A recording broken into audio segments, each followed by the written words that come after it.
right, so let's make our marinara sauce now. So first off, I'm going to start with dicing some onion. I got my heat on low to medium heat.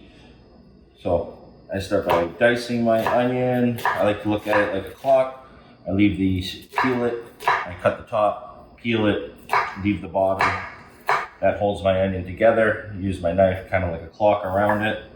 This will hold the onion, and then I can just take my time cutting these beautiful little slices. Smaller the better, because you want these to kind of melt into your sauce. We're not looking for any color.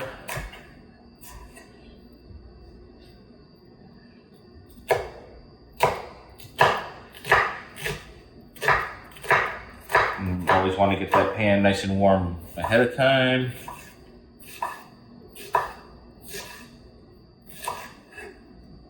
All right.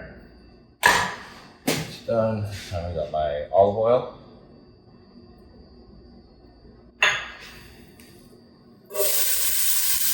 Throw those onions right in. We're going to sweat these for just a couple minutes. Want it nice and translucent. We don't really want any color on these. Any browning is going to kind of make it a little bitter in flavor.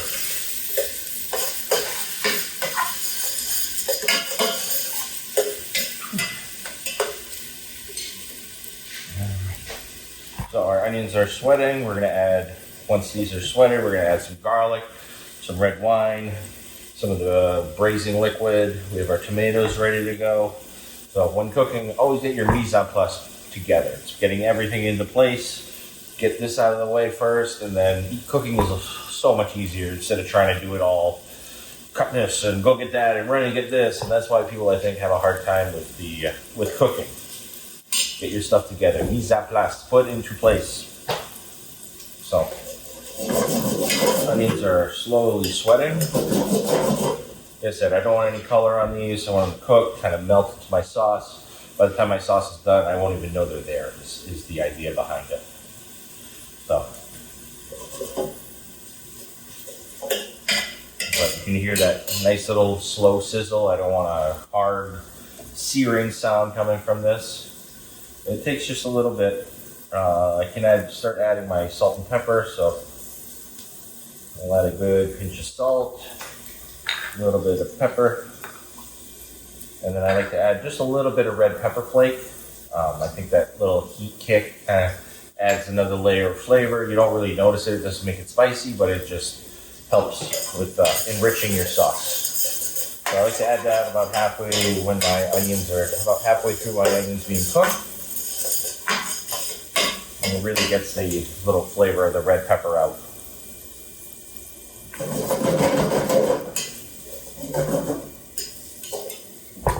So I'm still going to cook away here.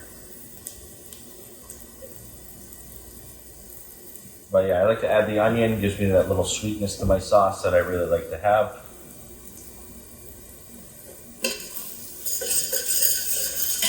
Kind of keep it moving, stirring. Doesn't give it too much of a chance to burn.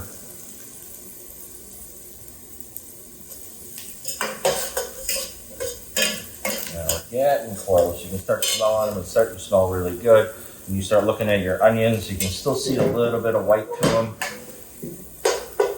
Right there, in and around over here. So another minute or two, then they'll be translucent. You want to be a little bit clear. They're going to be, crystal clear like glass, but you can see through them, and that means they're nice and tender and ready for the next step.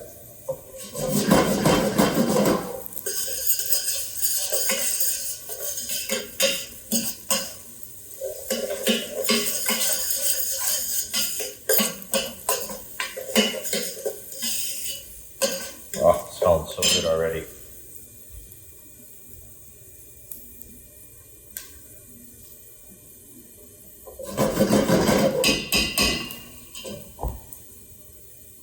We're starting to get closer.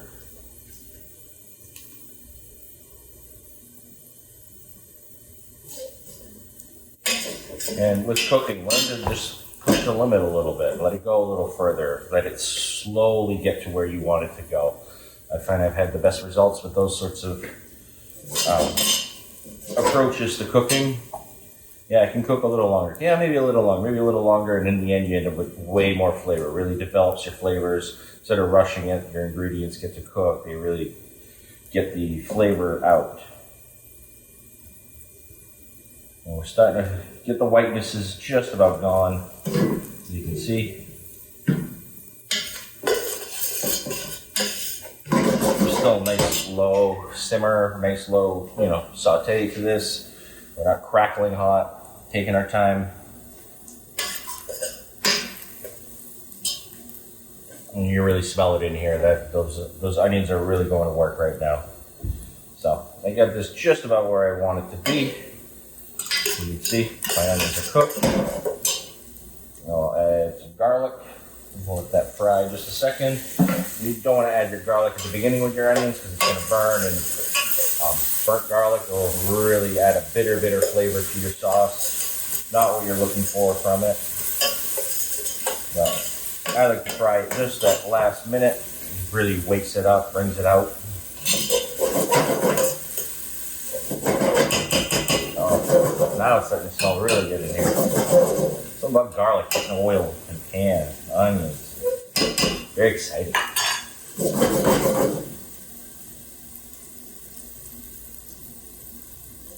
It smells so good. So next up, we're going to do our red wine. Not too shy with that. I added a little over a cup. Really want to cover the bottom of your pan, kind of deglazing it. So it's going to pick up anything that's stuck to the bottom of that pan, the fond that sticks to the bottom of that pan. That's a lot of flavor. That's, layers. Layering your flavor. It's a big thing with cooking. And that's how you get the complex flavors, not the simple, bland flavors. So I'm going to turn my heat up now. I want this to simmer down a little bit. I'm going to reduce this wine, probably about by half. Really condense the flavor, it burns the alcohol out of it, and we get that acidity that we're looking for from the wine itself. Like I said, layering your flavor is very important when cooking.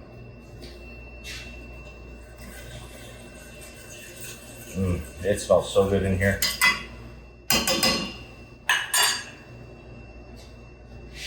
Get out of the way. Next up will be the beef broth that I used to make the short ribs earlier. It's going to go with our braciolis. Very excited to be making those. So next up we'll be rolling out that pasta. Very excited about that. It's always a good time. We want to put that music on. Get that going. Really gets me in the mood to make some of this stuff.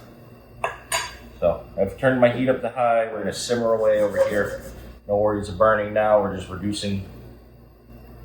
And we're just about there, burning off that alcohol, leaving that nice acid flavor. So that's looking good right there. It's just about, most of it is gone. Time for the stock.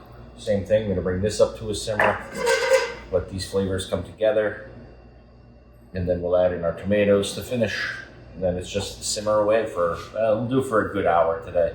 Nice and slow, really melt down all these ingredients together, get them incorporated well.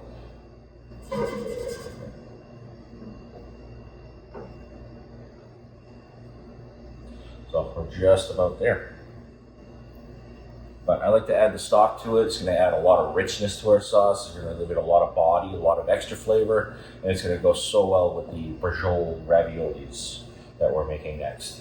It's going to offset it so well with the sweetness, the acidity, the tomato, and then the filling is salty, cheesy, that sort of thing. So the two together are going to be phenomenal, I think. I really can't wait to see what we get at the end of this.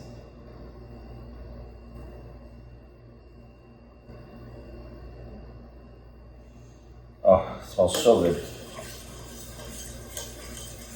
But yeah, it's really going to be a rich sauce by the time we're done. It's going to condense down. We're going to simmer out all the extra water, liquid. Add this. I did use the ground canned tomatoes. I always rinse out my cans. There's always some that sticks to it. You can add a little bit of water because we're going to reduce it out anyway. It's going to be gone by the end of it. So that's our sauce for now. Just got to let this simmer for, like I said, I'm going to simmer it for close to an hour. Once I get it up to a simmer, I'm going to lower the heat.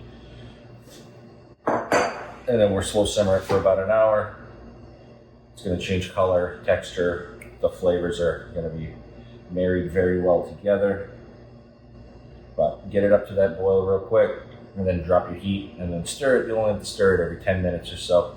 You always want to use something like a rubber spatula or something to make sure you get in the bottom of your pan. You want anything sticking. If you start feeling some sticking, you've got to lower your heat and you've got to be stirring more. You don't want it to stick and burn, and then it's going to make your whole sauce taste not so good.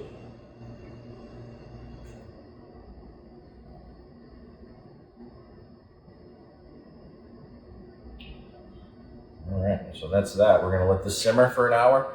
And in the meantime, we're going to start rolling out our ravioli, our pasta dough, building our raviolis and all that stuff. And by the time we're done those, the sauce should be ready and then we can try it out. I can't wait.